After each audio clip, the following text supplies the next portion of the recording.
Deus abençoe. 1 Tessalonicenses, capítulo 5. Essa é a primeira carta que Paulo escreveu a uma das igrejas que ele fundou, e essa na cidade de Tessalônica. E depois de escrever essa carta, ele, no final dela, faz alguns conselhos, dá alguns preceitos para a igreja, faz alguns votos e algumas saudações. E esses preceitos paulinos são extremamente pertinentes para o tempo de hoje. Eles são bastante contemporâneos e a observação deles com certeza trará muitos benefícios para aqueles que os observam. Todavia eu não vou falar sobre todos os preceitos, mas eu quero falar de um preceito nessa manhã, que está lá no versículo 15. 1 Tessalonicenses, capítulo 5, versículo 15. Você já abriu, amém? Vê se está escrito assim na sua Bíblia.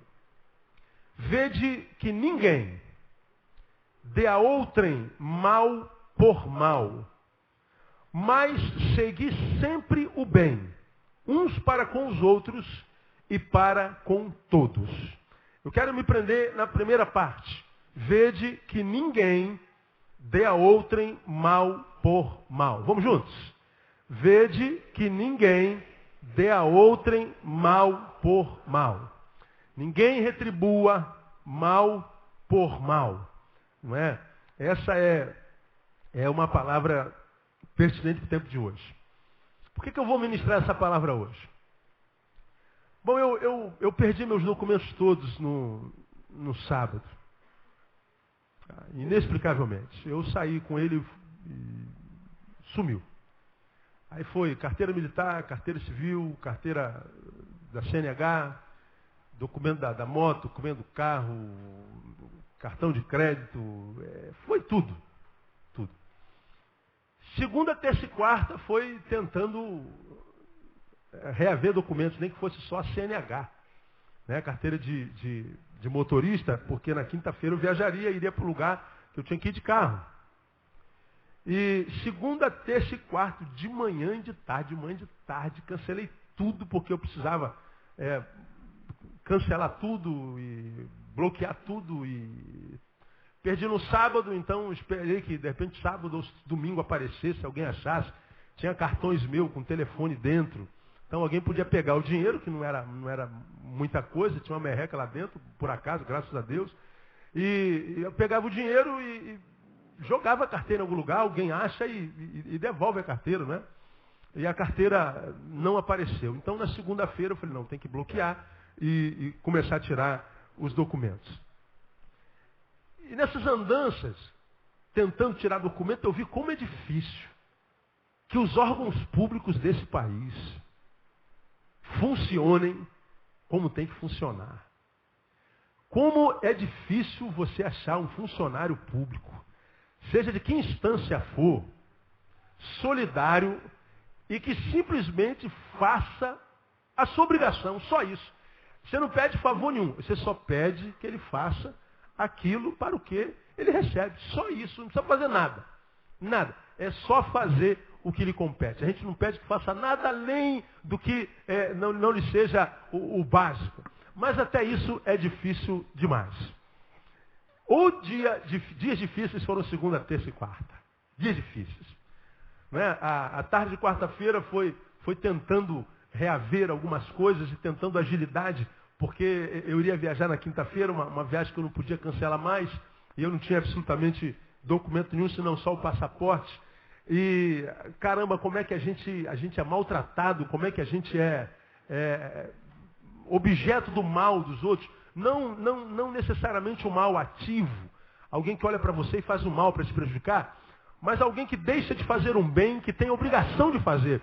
E quando a gente deixa de fazer o bem, você sabe que a gente está fazendo o mal, isso é bíblico. A Bíblia diz que aquele que sabe fazer o bem e não o faz, concluam vocês, comete pecado. Então, o mal ou o pecado não é só ativo, ele é passivo. Então eu posso pecar comitivamente ou de forma omissa também. É o pecado da comissão, é o pecado que eu cometo, é a prática do mal em si, mas também é o pecado da omissão, que é omitir de fazer o bem. Eu peco quando eu faço o que eu não devo e peco quando deixo de fazer o que eu devo. Então o pecado ele vem nessas duas instâncias. Então tem muita gente que porque não faz mal a ninguém, acha que não está em pecado. Foi como aconteceu aqui muitos anos atrás, aniversário de 50 anos de vida diaconal de um diácono da igreja. Aí marcaram um culto, não é? De 50 anos de consagração diácono, daquele diácono, e o homem já tinha uns 80 e era diácono há 50. E aí marcaram um culto em determinado lugar e um determinado pastor foi convidado para pregar. E durante o culto começaram as homenagens àquele diácono. Irmãos, eu conheço esse irmão aqui desde quando nós éramos garotos, olha, 80 anos quase. Eu nunca vi esse irmão fazer mal a ninguém, nunca vi esse irmão falar mal de ninguém. Eu nunca vi esse irmão nesses anos todinho ser capaz de produzir mal. Esse homem não conhece mal, esse homem não consegue matar uma barata, esse homem não consegue matar um rato, esse homem ele é incapaz de fazer mal a alguém. Aí foram exaltando a incrível incapacidade daquele irmão praticar o mal. Aí, quando o pastor pegou a palavra, o pastor perguntou assim: o irmão não fez mal para ninguém? Não. E bem? Fez a quem? Vamos aos testemunhos do bem. A quem ele abençoou? Aí não tinha testemunho de bem nenhum. Biblicamente falando, esse crente é um péssimo crente. Porque nós não fomos chamados apenas para não fazer mal. Nós fomos chamados para não fazer mal e no lugar do mal não feito, fomos chamados para fazer o quê? Fazer o bem. Aquele que sabe fazer o bem e não faz, peca. Comete pecado. Saber isso é importante, porque talvez traga respostas para muitas vidas aqui presentes, cuja a presença de Deus, a presença manifesta de Deus na vida não existe.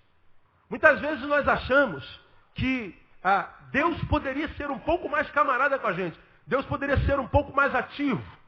Deus poderia ser um pouco mais presente. Deus poderia agir de uma forma mais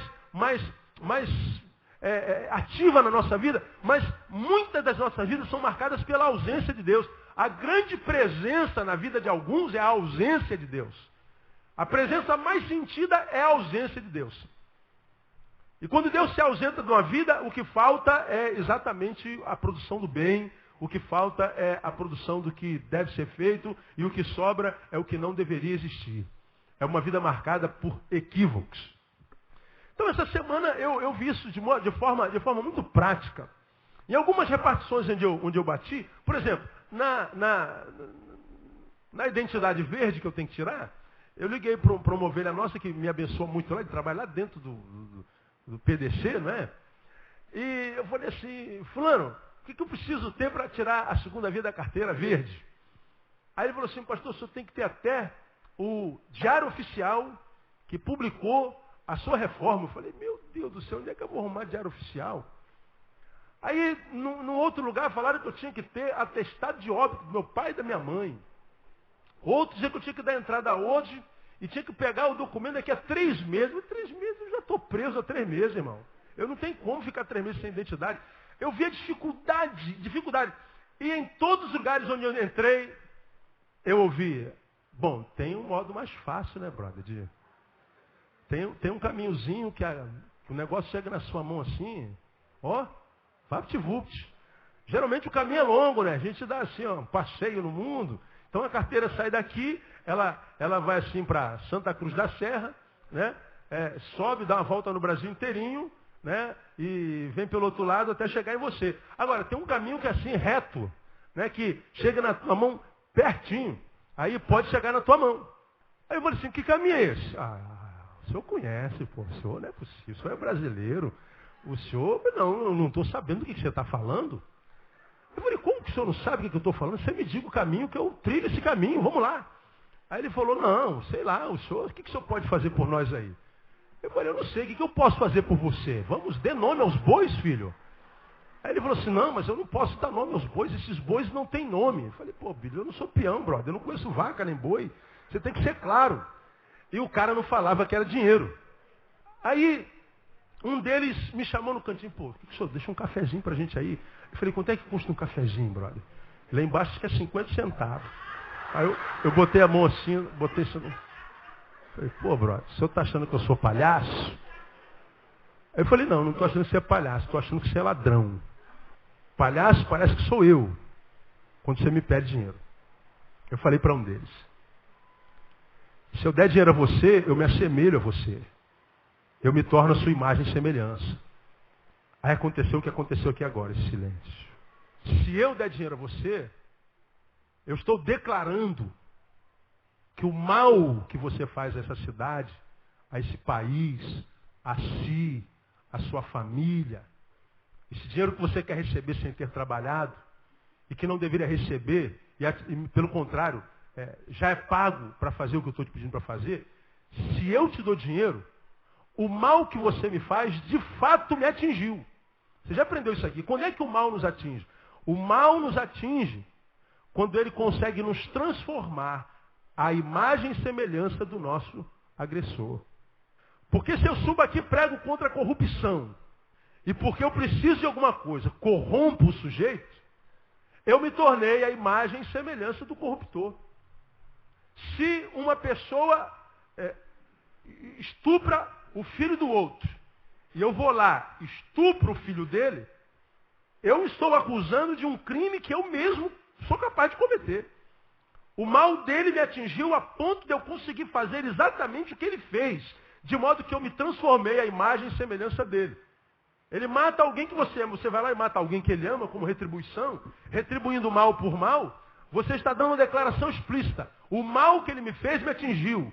E quando é que o mal nos atinge? Quando o mal nos transforma à imagem e semelhança daquele que praticou o mal para conosco. Porque se o mal que fazem a mim não me transforma na imagem e semelhança dele, esse mal não me atingiu, atingiu a minha imagem, atingiu o meu corpo. É como aquele episódio do pai e do filho que estavam no velório da mãe e da esposa. E o filhinho de 6 anos chorava e vendo o corpinho da mãe, eles estavam na calçada e a mãe estava lá dentro da capela, eles estavam na calçada da rua e o pai tentando consolar o filho e o filho perguntou ao pai assim, pai, por que Deus permite que coisas assim aconteçam? Por que ele permite que a morte nos alcance? O pai não tinha palavras. Não tinha palavra. Ficou em silêncio, engoliu seco, tentando responder. Sabe aquelas perguntas que às vezes as crianças nos fazem, que deixa a gente meio rubro, vermelho, sem graça. E a gente, ato contínuo, rapidinho, vai lá no sistema de informações que a gente tem no nosso computador e o sistema de informações fica buscando a resposta. Buscando resposta lá no fundo. Daqui a pouco vem, não há respostas. E tu fica desesperado. Vou falar o quê? E o pai buscou no sistema de informações que ele tem dentro em si, não achou. E aí ele não sabia o que falar. Foi quando passou um ônibus na rua e o sol estava quente. E aí, quando o ônibus passou, a sombra do ônibus passou em cima deles. Não o ônibus, mas a sombra. Aí quando a sombra passou em cima do pai e do filho, ele falou assim, filho, vamos reparar esse ônibus vai passar aqui agora. Aí passou um outro ônibus, veja como é que a sombra dele vai passar em cima da gente. Aí quando o ônibus passou, a sombra passou em cima deles. E ele falou assim, filho, a mesma coisa aconteceu com a mamãe. A morte não alcançou a tua mãe. A morte não alcança quem está em Cristo Jesus. O que passou em cima da tua mãe foi só a sombra. De modo que a mamãe não morreu. A mamãe está viva. E nós vamos encontrar com a mamãe de novo. A morte só tocou no corpo dela. A morte só tocou no cronos dela. Mas não tocou no que ela é. Porque se alguém está em Cristo, esse alguém nunca mais morrerá, vive para sempre. Amém, amados? Foi a resposta que o pai deu para ele lá. Então o mal não alcançou a mamãe, foi só a sombra. E quando o mal que fazem a nós não nos transforma na imagem e semelhança do nosso agressor, esse mal não atingiu a gente, porque não deformou o ser que foi trabalhado pelo Espírito, não deformou o caráter que é trabalhado pela palavra de Deus, formatado pela palavra. Agora, quando alguém faz mal a nós, e os nossos princípios são afetados, de modo que nós conseguimos fazer a mesma coisa que os homens sem Deus fazem, o mal nos alcançou e nós estamos retribuindo mal com mal. Aí, essa palavra. A única coisa que eu consegui tirar foi a carteira de habilitação, porque uma ovelha querida trabalha no o que é 7 Rio? Não sei o que, de tráfego. Companhia Estadual de Tráfego. Que conhece alguém no Detran, aí me botou de frente com a diretora de habilitação do Detran. Por acaso, ela me conhecia. Me atendeu no mesmo dia e no dia seguinte eu peguei a carteira de habilitação. Uma gentileza que me fez. A outra identidade, que eu falei para esse cara, se eu te dou dinheiro, eu me transformo na tua imagem e semelhança, e eu não posso me transformar na tua imagem e semelhança, porque eu quero que a minha filha continue olhando para mim e tenha orgulho de mim. Não da imagem que eu aparento ser, mas orgulho do que eu sou de fato. Eu não quero que amanhã ela chegue no meu trabalho e descubra que eu sou um ladrão. Eu quero que ela tenha orgulho de mim. Então eu não posso te dar dinheiro. Aí ele falou, pastor, a sua carteira vai estar aqui semana que vem. Por esses dias eu pego a carteira. E não precisei pagar mal com mal. Porque se eu dou o que ele me pede, eu não o estou abençoando. Eu o estou amaldiçoando, eu estou perpetuando o status quo. Eu estou eternizando a cultura da corrupção. Eu estou dizendo que os que vierem depois de mim vão ter que pagar também. Os que vierem depois de mim vão ter que morrer numa grana que não tem que morrer. E a gente perpetua. Ah, pastor, mas todo mundo faz isso. Você já aprendeu aqui. Meu nome é Neil Teixeira Barreto. Meu nome não é Neil Teixeira Barreto todo mundo. Nós não temos todo mundo no sobrenome. Amém ou não amém, igreja? Seu nome termina no teu sobrenome.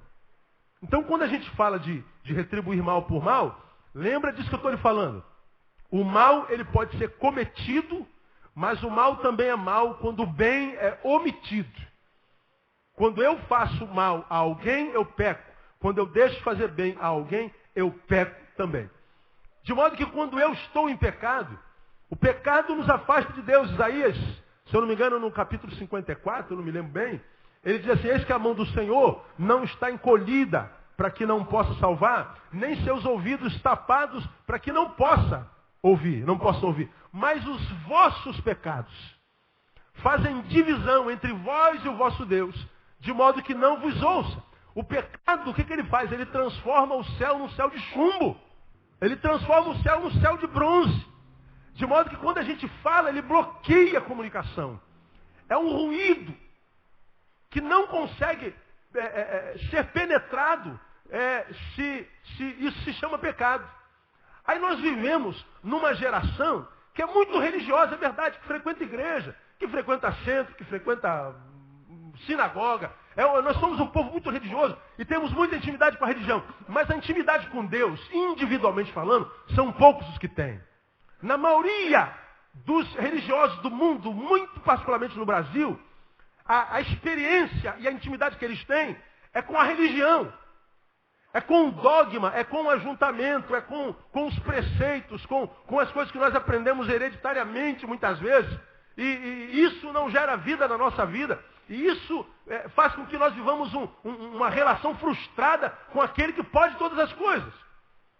E aí, quando a gente imagina que falta em nós o fluir de Deus, a vida que Deus gera dentro de nós, que vale a pena ser vivida, a gente começa a caçar na nossa existência. Pô, será que eu estou em pecado? Que mal que eu fiz a alguém? Que tipo de pecado eu estou cometendo? Que tipo de torpeza está aqui no meu cronos, na minha vida, no caminho? Aí tu faz o inventário da tua vida e você, mesmo sendo esse ser raro, que quase que não comete mal a ninguém, se olhar pela outra perspectiva, quem sabe você vai achar um monte de momentos na sua vida que você poderia ter feito bem e não fez.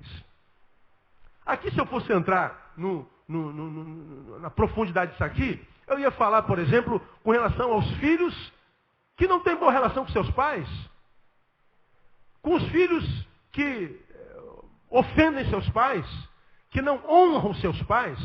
Embora a Bíblia diz assim que o filho precisa honrar pai e mãe.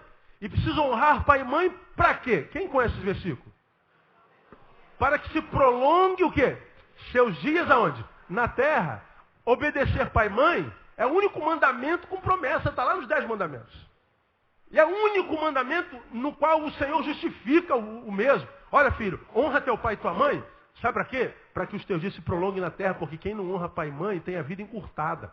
Encurtada não só cronologicamente, nós somos parte da geração que mais morre cedo em todos os tempos da humanidade. Nunca se morreu tão cedo como hoje. Ou você também acha que a gente só morre quando a morte chega? Já pregamos sobre isso aqui 1000 vezes. Você pega uma criança, como atendi há 2 semanas atrás, uma criança com 11 anos de idade, com um casal de gêmeos na mão. Essa criança jogou a infância, a adolescência e parte da juventude no lixo. E o que vai ser daquelas 2 crianças na mão dela? Então nós vemos uma geração que já morreu e continua existindo. É o pessoal que não honra pai e mãe. É o pessoal que honra mais o safado do amigo da faculdade que colocou maconha na boca dele, desse trouxa, que acha que fumar maconha é onda. E esse trouxa está fumando maconha e amanhã vai fumar cocaína, depois crack, depois morre. Ele acha que é o cara. Aí quando o pai e a mãe falam, pô filho, não entra nessa, aí esse trouxa, que se julga malandro aos olhos dessa geração vazia, ele acha que pai é o mala, a mãe é uma mala, é chata. E aí não honra pai e mãe. Aí você acha que o futuro desse trouxa é o quê? É a ausência da vida, mesmo que vida viva 90 anos. Então a gente vê uma geração que vai sendo marcada pelo mal, portanto uma geração que, como eu digo sempre, holográfica, com ausência de vida, uma geração que falta pulsar, que falta a justificativa pelo qual está pulsando, falta sentido. Aí eu volto quarta-feira para a igreja, meio desiludido com alguns órgãos do governo, e estou chegando para minha moto aqui do lado. Aí tem umas crianças aqui à tarde, sentado ali, estava tendo alguma coisa à tarde na igreja, não me lembro o que tem aqui quarta-feira à tarde. Aí elas estavam brincando, eu parei perto dele, rapaziada, tudo bem? Oi, pastor Neil, pastor Neil, pastor Neil, as crianças pulam, brincam. Aí eu falei assim, posso sentar aqui com vocês um pouquinho? E sentei ele no chão com eles, que batendo papo com as crianças, uns 4. Eu falei assim, vamos ver se a gente relaxa um pouquinho aqui, não é? Aí, o que vocês estavam conversando aí? Aí um falou assim, já tenho 7 anos. Pastor, eu estou aqui, ó, a mãozinha, bolando o meio para me vingar do meu amigo na escola amanhã. Pô, moleque com 7 anos está bolando o meio para se vingar. Eu já venho lá da repartição pública, quase querendo matar o cara. Eu falei, mas eu não posso, não pode retribuir mal com mal. Esse texto veio na minha cabeça assim, claro. E aí eu chego aqui, o moleque está assim, ó, pastor, eu estou bolando o meio de me vingar dele. Mas, peraí, por que você quer se vingar do seu colega? Ah, pastor, ele me fez passar uma vergonha hoje. Eu estava aqui conversando com os caras aqui, e eles me deram até umas ideias. Eu falei, você está bolando e os amigos estão iluminando a tua mente. Eu estou aqui, eu estou discernindo a dinâmica, o mundo espiritual das crianças. Aí eu falei, o que aconteceu? Eu falei, poxa, pastor, eu estava na hora da merenda. Onde é que você estuda? Ele falou que estuda na escola aqui atrás, pública. Pô, estava na hora da merenda, pô, ele pegou e jogou uma barata dentro da minha bandeja. Eu falei, não acredito. Jogou, pastor? Aí todo mundo no refeitório começou a rir de mim, pastor. Passei mó mico, paguei mó mico.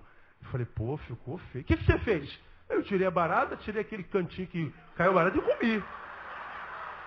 Falei, esse moleque é paraquedista, gostei desse moleque.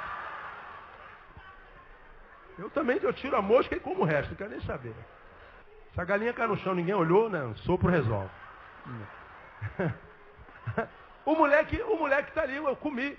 Aí eu falei assim, e o que você pretende fazer por ele? Ah, pastor, não sei. Lá em casa tem um monte de rato. Eu estou deixando ele. Eu vou ver se eu consigo pegar um rato daquele lá, vou levar para a escola, dentro de uma caixa.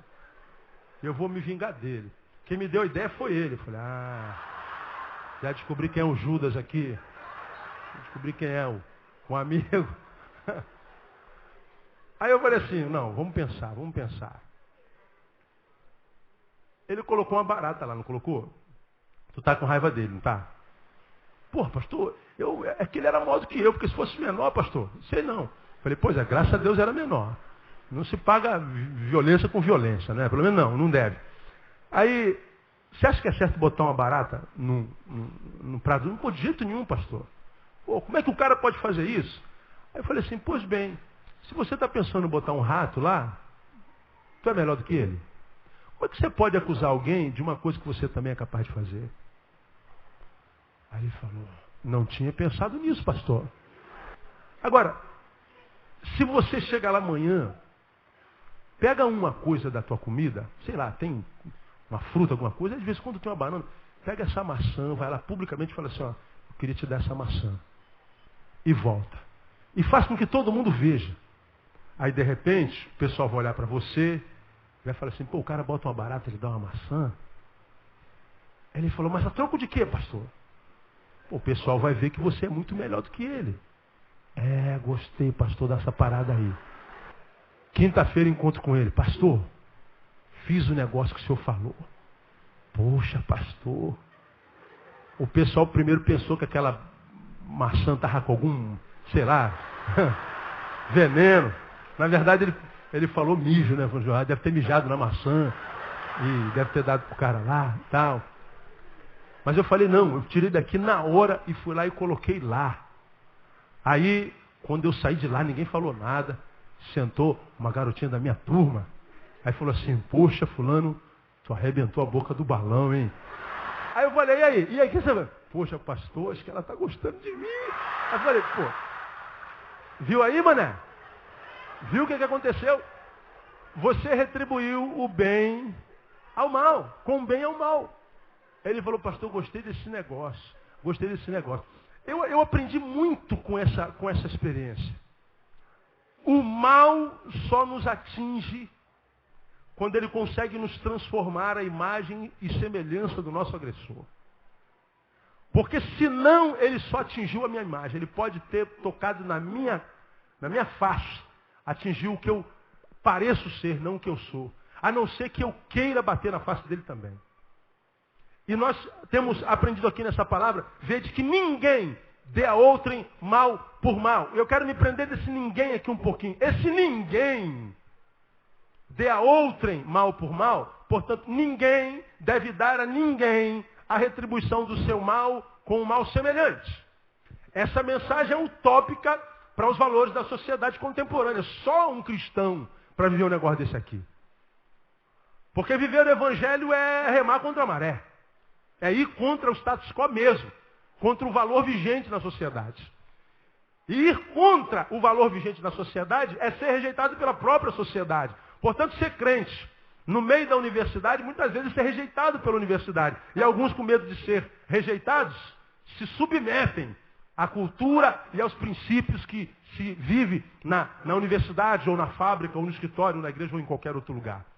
E aí, à medida que a gente agrada os homens, a gente desagrada a Deus. E os homens têm muito menos a dar a nós do que o Deus que a gente serve. Eu acho que agradar a Deus é um bom negócio, desagradar aos homens também. Eu quero que você aprenda aqui uma coisa no nome de Jesus. Se alguém pretende de fato agradar o coração de Deus, quantos aqui tem essa pretensão de agradar o coração de Deus sinceramente? Diga, eu quero, pastor. Pois bem, a primeira coisa que você tem que aprender, quem pretende agradar a Deus, certamente desagradará muitos homens. Não há como agradar Deus e homens. Ou agrada-se um, desagrada-se outro, ou desagrada-se outro para agradar um. Então, se você tem que agradar um ou outro, agrade a Deus. E se eu perder as amizades? Como eu digo sempre, você não perdeu, você foi liberto dessas amizades. Quando você perde alguém que se afasta de você porque você vive a verdade, você não perdeu alguém, você foi liberto desse alguém. Agora, quando você vive a verdade, você é aceito por Deus. Deleita-te também no Senhor e Ele te concederá o quê? O que deseja o teu coração. Então deixa o Senhor se agradar de você. Agrada-te do Senhor e Ele fará aquilo que deseja o teu coração. Noutras verdades. Aí quando o texto diz, ninguém ninguém deve retribuir mal por mal, esse ninguém aqui tem algumas implicações. Esse ninguém é o ninguém entre os muitos alguéns que são para nós agentes do mal. Ninguém é ninguém. Muitos são os agentes do mal na nossa vida hoje. Agente do mal, lembra, aquele que comete um mal contra você. E aquele que omite um bem a teu favor. Quando teu pai, que deve te abraçar, não te abraça, ele te fez o mal. Então, os agentes do mal são compostos, portanto, por muitos alguéns. Quem é o ninguém? O ninguém é qualquer um desses muitos agentes do mal. Nenhum deles deve ser alvo do nosso mal, a despeito do mal que eles fazem a nós. E por que a gente não pode retribuir a ninguém mal por mal? Porque muitas vezes nós escolhemos a quem, dentre os alguéns que nos fazem mal, para retribuirmos o mal dele com o mal. Nem sempre a gente retribui mal para todo mundo. A gente escolhe alguns alguéns para retribuir mal com mal. Se alguém que fez mal para a gente é muito poderoso, a gente recebe a lombada e vai embora só com raiva no coração, mas não pode retribuir. Agora, se alguém é mais fraco, aí a gente quer retribuir mal com mal. Se alguém é igual, então a gente não vai ficar por trás. O orgulho ferido produz muitos assassinatos emocionais. O orgulho ferido produz estragos relacionais horríveis. E a gente tem que ter cuidado com o nosso orgulho. Então, quando esse texto diz aqui que ninguém é um ninguém entre os muitos alguéns que são para nós agentes do mal. Isso porque muitas vezes nós escolhemos a quem, entre os alguéns, a quem retribuir. Agora, em função desses ninguéms que a Bíblia diz que a gente tem que retribuir, eu quero falar sobre alguns agentes do mal que estão por aí na terra e que são diferentes. Nem todo mundo que pratica mal é igual. Eu quero mostrar isso aqui para vocês nesses 20 minutinhos que nos sobra aí.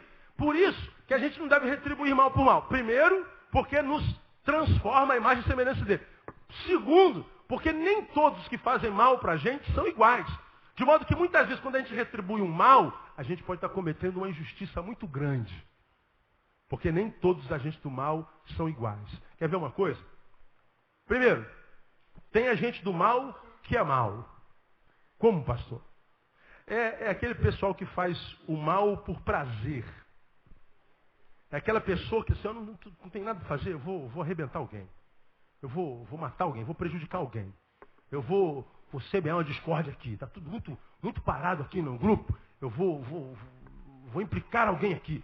É aquele camarada que Faustão tem um nome para ele certinho. Não é que eu não posso falar aqui. Ele fala com muita frequência. É aquele camarada que não pode ver ninguém bem, meu. Ele é mal por mal. E independe da instância, do estágio do mal. Dizem que aqueles meninos, quando roubaram o carro da mãe do João Hélio, e o João Hélio ficou preso no cinto de segurança, foi sendo arrastado, dizem, e algumas testemunhas falaram isso, que eles viram o menino sendo arrastado, e algumas testemunhas na televisão disseram, ei cara, tem um menino preso aí, tem uma pessoa... E disseram que eles não pararam, embora não tivessem sido perseguidos ainda, e eles iam rindo dentro do carro, porque viam o corpo do garoto sendo arrastado lá de fora. E arrastaram, não foi por 100 metros, o equívoco não deu para parar o carro. Quantos quilômetros eles arrastaram, vocês se lembram? 7 quilômetros. 7 quilômetros vai daqui ao Presunique da Taquara. Essa criança foi arrastada aqui da porta da igreja até lá no Presunique da Taquara. Quantas centenas de carros não passaram do lado dele, vendo aquele corpo batendo no chão e batendo no carro, e os meninos rindo. E quando aconteceu o episódio, eu falei, não disseram na televisão, na reportagem, mas o corpo do menino só chegou das pernas para baixo, porque a parte de cima ficou deteriorada no asfalto. Ele foi enterrado só nas pernas. E os meninos estavam rindo. Você viu agora na televisão essa semana, aquele menino que matou a inglesinha e esquartejou. Como é que ele fez isso? Ele matou a menina, jogou no quarto e foi pro baile. Depois voltou, depois foi cortando o braço dela, cortei a perna. Aí você fala, que frieza é essa? É o agente do mal que é mal. Ele faz o mal pelo mal. Por que você fez isso? Não tem justificativa, eu gosto de praticar mal. E essas pessoas, escuta o que eu vou lhe falar, irmãos, isso aqui não é nada agradável. Muitas dessas pessoas, na maioria dos casos, já se percebe na infância. Tem crianças que são más. Pô, pastor, não fala uma coisa dessa não. Eu não falo. Mas eu quero só que você olhe e discirna. E você vai ver isso. Há agente do mal que é mal. Há um outro tipo de agente. Há o agente do mal eventual. O que é agente do mal eventual, pastor? É o que luta contra a sua natureza maléfica, com todas as suas forças. E ele tem êxito por um tempo. Ele consegue não praticar aquele mal, digamos, por 1 ano, 2 anos. Ele está ali lutando, aquele negócio está ali dentro dele. É uma coisa que ele pratica que ele sabe que é má. Mal para ele, é mal para o próximo, é mal aos olhos de Deus. Sei lá, um tipo de pecado, um tipo de fraqueza, que ele vai lutando contra aquilo, e ele sabe que aquilo ali faz parte do velho homem, que muitas vezes se recusa a morrer dentro em si, e ele vai lutando contra aquilo, e ele tem isso durante algum tempo. Mas de quando em vez, ele tem uma recaída. E ele vai lá e pratica aquele mal. Eu não estou me lembrando aqui, eu não guardo o nome de filme nenhum, mas alguns de vocês devem ter visto de um filme que passou há bem pouco tempo atrás, de um empresário muito bem sucedido, rico e generoso, que tinha um instinto assassino dentro, e que de vez em quando nas noites ele saía para matar. Alguém lembra desse filme aí? Lembra o nome, Paulo? Como? Psicopata Americano. Deve ser isso aí, eu não lembro o nome de filme. Hein? Não lembro. Instinto Secreto.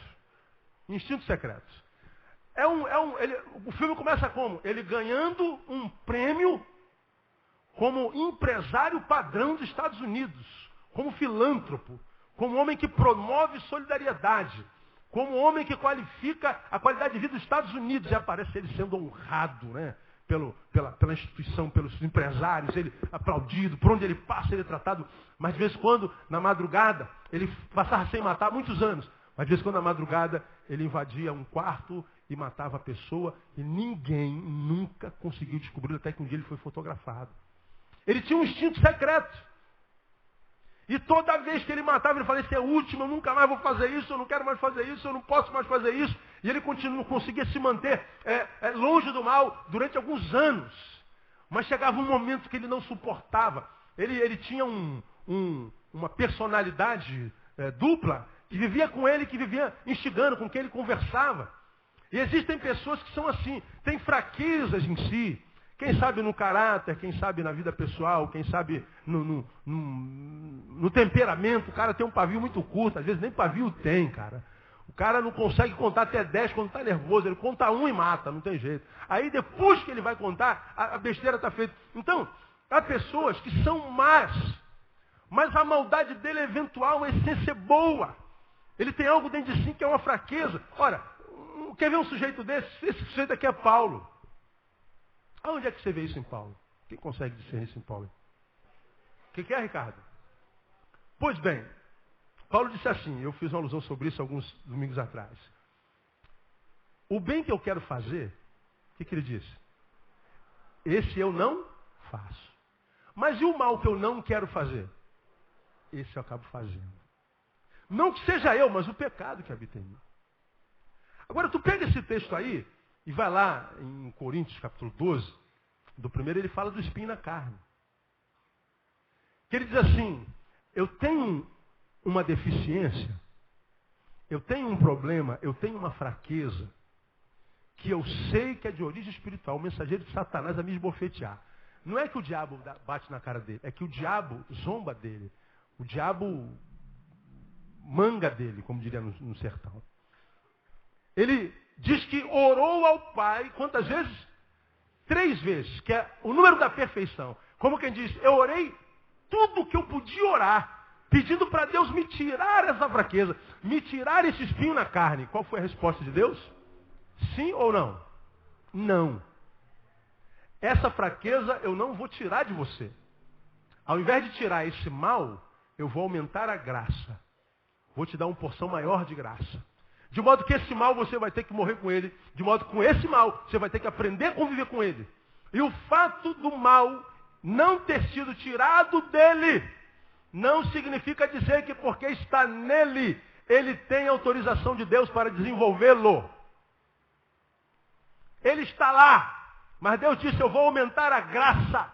para que você possa conviver com esse mal. Porque esse mal é uma bênção na tua vida. Se eu tirar esse mal da tua vida, você vai se soberbecer. Eu conheço teu coração. Aí ele diz, para que eu não me exaltasse demais, foi-me dado um espinho na carne.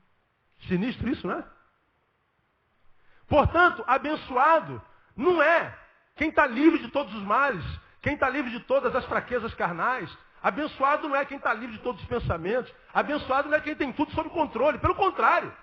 Abençoado é quem mesmo quando perde o controle, não frutifica o mal do descontrole. Às vezes nós achamos que felicidade é um lugar onde se chega. Eu vou ser feliz quando? Aí você estabelece um monte de questões para então ser feliz. Se essas questões não acontecerem, você nunca vai ser feliz. Felicidade não é um lugar onde se chega, você já aprendeu. Felicidade é o modo como se vai. Eu não preciso resolver todas as minhas fraquezas, todos os meus problemas para ser feliz. Eu preciso aprender a conviver com elas. Porque existem fraquezas em nós que são eventuais. Elas fazem parte de nós. São a nossa fraqueza. Uma pergunta que eu faço para você aqui. Você conhece a sua fraqueza? Eu não estou perguntando qual é. Eu quero te perguntar. Você conhece a tua fraqueza? Quem conhece a sua fraqueza aqui? Levante a mão aqui. Grande parte de nós. Agora, os que não levantaram a mão, não têm fraqueza? Você acredita nisso? Nós não somos perfeitos, somos seres caídos. Agora, o fato de conhecer minha fraqueza, isso faz parte de mim, isso está implícito em mim, eu não posso fazer nada contra isso. Paulo tinha uma fraqueza, essa fraqueza escandalizava, essa fraqueza produzia vergonha, essa fraqueza podia produzir todo tipo de soberba, essa fraqueza era diabólica, e Deus disse assim, não, o diabo vai continuar te tocando. Ninguém nunca disse isso, mas é algo em proporções menores, semelhantes ao que aconteceu com Jó. Porque a Jó, Deus entregou literalmente na mão do diabo. A Paulo, Deus permitiu que o diabo tocasse e disse, vai continuar tocando. Mas como é que pode uma coisa dessa? Não sei, pergunta a Deus. O que eu sei é que tendo fraqueza ou não, essas fraquezas podem ser minhas senhoras, e não, podem ser minhas escravas, e não minhas senhoras. Existem pessoas que têm fraqueza. Todas as pessoas têm fraqueza, todos nós temos fraqueza, mas o fato de termos essa fraqueza em nós não justifica darmos vazões a ela. Porque a Paulo, a Bíblia disse, eu te aumento a graça, Paulo. Aí Paulo entendeu, é verdade. Eu não preciso que se tire a fraqueza de mim. Eu não preciso que se tire o problema de mim para que eu seja feliz. Eu entendi que a tua graça, o quê? Me basta. Quem está debaixo da graça, não precisa se preocupar com as fraquezas. De modo que quando você diz assim, eu só vou ser feliz quando? Aí você está dizendo, você nunca vai ser feliz, porque existem algumas coisas que nunca vão ser tiradas de nós. Existem algumas coisas a respeito das quais nós reconhecemos como fraqueza, que nós oramos, Deus, me livra dessa desgraça. E Deus diz, não vou livrar. Agora eu vou aumentar a graça. Você vai ver que a minha graça te basta. Você não precisa de circunstâncias favoráveis para ser feliz. Você precisa da minha graça. Aí Paulo disse, agora entendi. Eu entendi que então quando eu estou fraco, aí sim é que eu sou o quê? Forte. Agora ele entendeu, portanto, que a força dele não está na ausência de fraqueza. A força dele está na total dependência da graça. Aí a gente vê um monte de gente que é mal, eventual, que tem fraquezas, tem pecados, e diz assim, eu vou orar mais, vou subir ao monte, eu vou fazer jejum, eu vou aumentar o dízimo. Ele começa a fazer, praticar um monte de coisas. Só que ele não percebe que quanto mais ele toca nessa coisa para orar, Deus, eu sou um tarado, me livra dessa tara. Aí eu vou orar, Deus, me livra da tara, me livra da tara, me livra da tara. Em nome de Jesus, tira a tara. Deus, a tara de mim, tira a tara. Tara, sai de mim, tara. Em nome de Jesus, tara, sai de mim, tara. Aí tu tem que estar lembrando da tara para orar. Quanto mais tu lembra da tara, mais tarado você fica. Aí quanto mais tarado você fica, mais tu ora para livrar a tara. Quanto mais tu ora para livrar a tara, mais tarado você fica. Aí você fica o cachorro correndo atrás do rabo. Aí chega uma hora que você cansa de orar, você cansa de subir monte, você cansa de fazer jejum, já virou um faqui, está bulímico. E de tanto fazer jejum para vencer a tara, está um bulímico tarado. Aí você fala, quer saber? Eu vou dar vazão à minha tara. Porque oração não adianta nada. E não é com prática religiosa, é com graça de Deus. É nos entregarmos à graça de Deus. É nos entregarmos ao Deus da graça. E entendermos que mesmo que o mal e a fraqueza estejam em mim, não é autorização para liberá-la. Eu preciso me entregar à graça de Deus. Existe o mal eventual. Existe um terceiro mal. Existe o agente do mal que é mal, existe o agente do mal eventual e existe o agente do mal amoroso. O agente do mal que faz o mal por amor.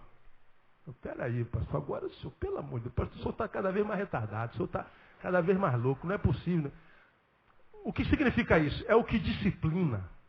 É o que diz a verdade mesmo que todos se calem. É o que proíbe para preservar. É, enfim, o mal que só é mal para aquele que é divertido. Para aquele que é o alvo da repreensão. É mal só para ele. Esse é o pai e a mãe que repreende o filho. Esse é o pastor que exorta, diz a verdade. E que a mesma palavra que muitas vezes exorta com dureza e que faz bem para um monte de gente, faz mal para um monte de gente. Como é que pode a mesma palavra abençoar a um e amaldiçoar a outro? Como é que pode uma palavra, a mesma palavra, pregada no mesmo lugar, um sai assim, nossa, que coisa maravilhosa. Como é que Deus, gente, qual a benção hoje? O outro sai murmurando, tá louco, só chicote, que desgraça, só facada no coração, pelo amor de Deus, só bordoada, tá maluco. Por que um sai abençoado, outro sai amaldiçoado? Portanto, se o fruto é diverso, o problema não está na árvore. Não está em quem prega, nem no que prega, mas no que ouve. Quando teu pai diz assim, filho, você vai tomar banho. Ele tem 10 anos, 9. Tomar banho para o menino, uma menina de 9 anos, é a forca. Não é? O tempo da... Né? Só a graça de Deus. Aí vai tomar banho, vai estudar. E o moleque não vai tomar banho, não vai estudar, não vai tomar banho. E tá com... Vai tomar banho, já estou indo. Já estudou? Estou indo. Não vai. Aí tu chega lá, dá uma lambada nele. Você praticou mal. Gerou dor. Agora, esse mal é mal? A não ser numa pessoa. Em quem? Em quem ganhou a lambada. Agora, quem ganhou a lambada, por causa da dor que sente, nem sempre consegue olhar para o pai e para a mãe e entender que aquela lambada é produto de amor e não de ódio. Ele hoje não consegue entender que aquele puxão de orelha, que aquela porta fechada na cara, que aquela reprovação, que aquela separação, que aquele acidente, que aquela perda do avião, que aquela adversidade pode ter sido uma expressão de amor de alguém e não uma expressão de mal. Porque quando nós somos acometidos pelo mal, nós muitas vezes perdemos a capacidade de discernimento. As circunstâncias contrárias podem diminuir até a imagem de Deus em nós. Você quer saber? Porque muitas vezes, como eu digo sempre, nem sempre a gente consegue conceber amor e dor. E muitas vezes a dor é filha do amor que alguém sente por nós.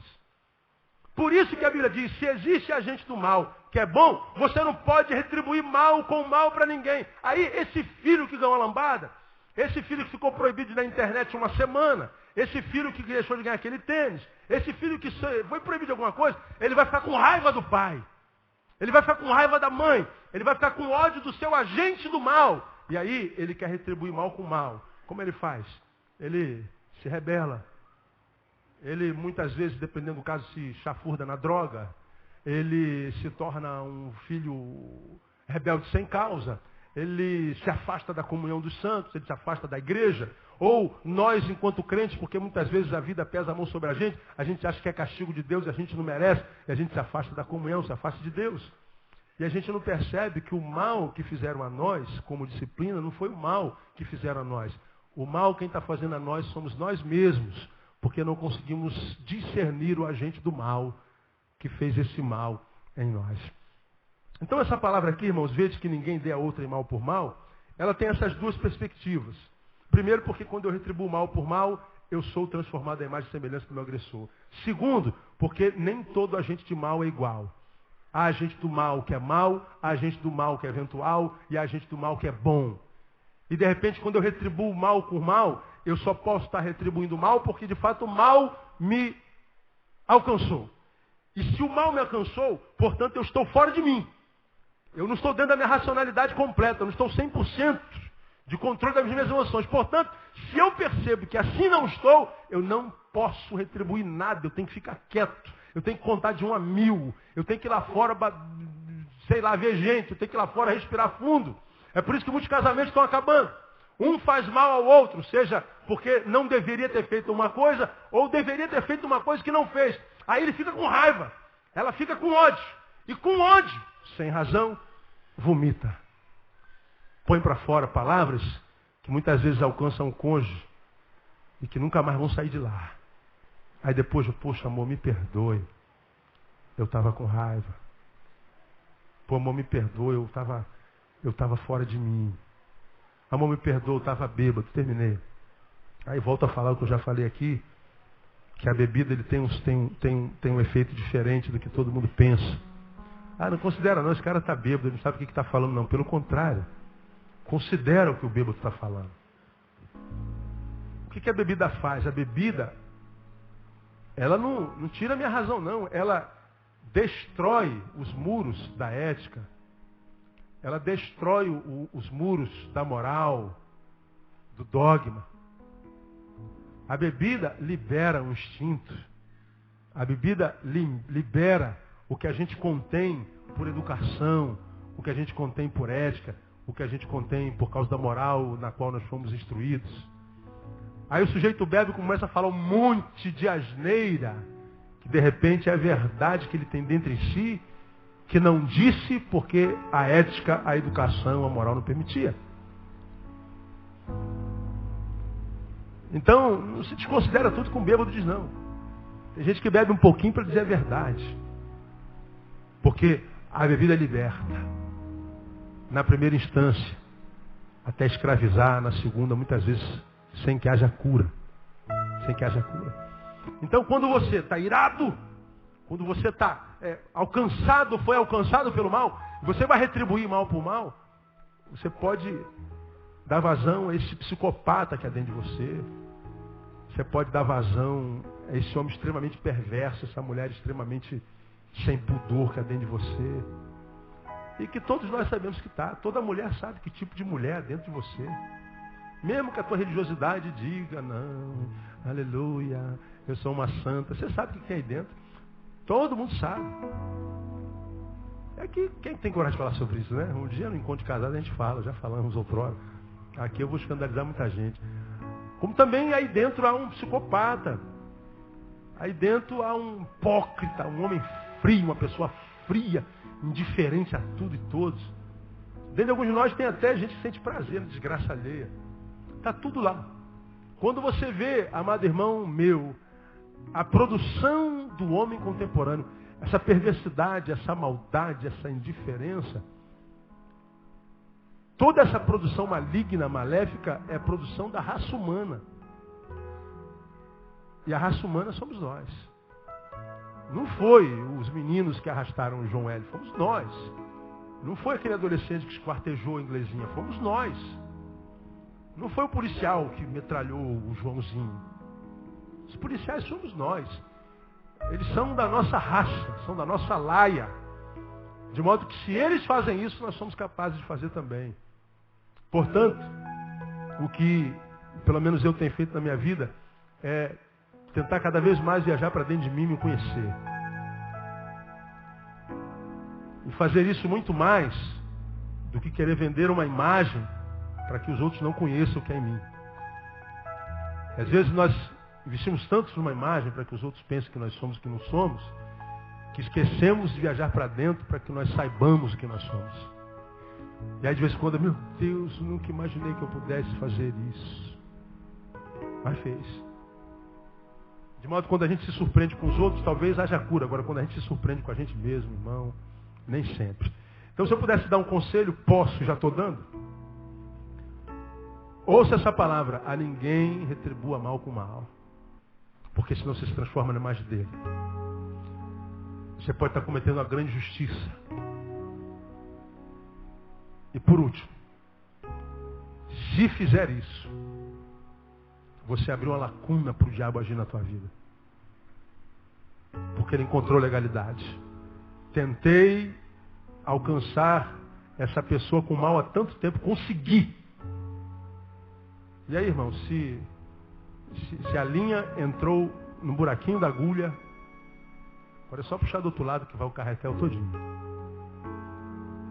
O que a gente não pode deixar é que a linha entre no buraquinho da agulha.